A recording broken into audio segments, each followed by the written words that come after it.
Recently gazetted rules for managing Covid-19 in the workplace have been met with mixed reaction. The new rules will come into effect when the National State of Disaster Declaration expires. The rules allow employers to enforce vaccine mandates and limit reasons for employees to refuse vaccination.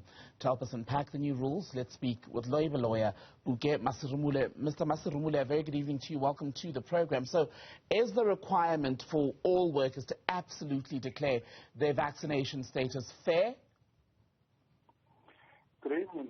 Well, when the directives do come into effect, what they require is for the employer to undertake a risk assessment, determine whether employees should be vaccinated, which employees or group of employees should be vaccinated, and that is then consulted with trade unions. And when it's implemented, obviously, there may be employees who are not willing to be vaccinated. There are different reasons why employees may not wish to be vaccinated. But the employer, in terms of the directions, would be entitled to require that each and every employee identified after the assessment must be vaccinated, must produce proof of the vaccination in the form of a certificate, for example. And if they are not vaccinated, then the employer would be entitled to refuse to access them, to allow them access further to the workplace. What the directions do, however, is to make provision for employees to refuse to be vaccinated, to inform the employer that they refuse to be vaccinated. And quite interestingly, they do not say what the grounds are which employees can rely on, but we know from the existing directions that you can refuse to be vaccinated on medical grounds or on other constitutional grounds such as religious, bodily integrity, etc. And that is the position now.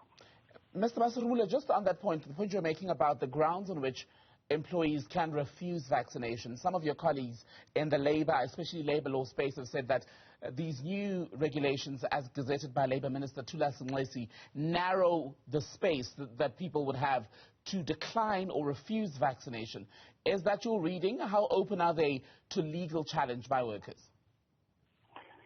When I look at them, it's not so much a narrowing, because previously, as I say, the current regulations, the current directions specify the grounds upon which an employee may refuse to be vaccinated. The new directions which will come into effect once the national state of disaster is lifted are silent as to what the grounds are. But quite clearly, you can never exclude constitutional grounds as some of the grounds which employees can rely upon to refuse to be vaccinated. What the directions say is that if an employee refuses to be vaccinated, the employer must cancel that employee. Now, it explains to the employee the reasons why the employee must be vaccinated, the consequences if the employee doesn't get vaccinated. But then more importantly, the directions say that the employer must then reasonably accommodate an employee who refuses to be vaccinated. Now, whether or not you can be reasonably accommodated obviously depends on the nature of your job, on the nature of the workplace, on the nature of the risk if you are not vaccinated. And it can be expected that there will be employees who cannot be reasonably accommodated, either in terms of changing the nature of their work or changing the nature of the workplace. But when you look at the directions, what they seem to draw a distinction between employees who generally refuse to be vaccinated and those who refuse to be vaccinated on medical grounds and are able to produce a medical certificate from their doctor which states that they might react directly to a vaccine and therefore they cannot be vaccinated. In that event, where you have a medical reason, the directions say that the employer must accommodate you. Okay. But I don't think that is intended to change the law as it is, because as it is, just under the Occupational Health and Safety Act, under the Labour Relations Act, as an employer, you must reasonably accommodate an employee who suffers from some kind of incapacity. But if you can't, if there's no way that you can accommodate the employee, then the employer always has the right, I believe, to terminate the employment of that employee on the basis of incapacity. And our line to you is not fabulous, but I do want to squeeze in one more question and ask you about how much these new regulations perhaps speak to protections for employees who don't want to get a COVID-19 shot, who feel that these gazetted rules may in fact be used to drive them out of the workplace, aka to abuse workers.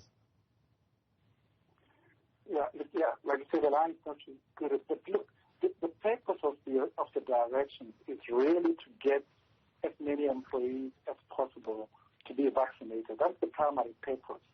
And the exception is really meant for employees, firstly, as I say, who may have medical grounds for refusing to do so.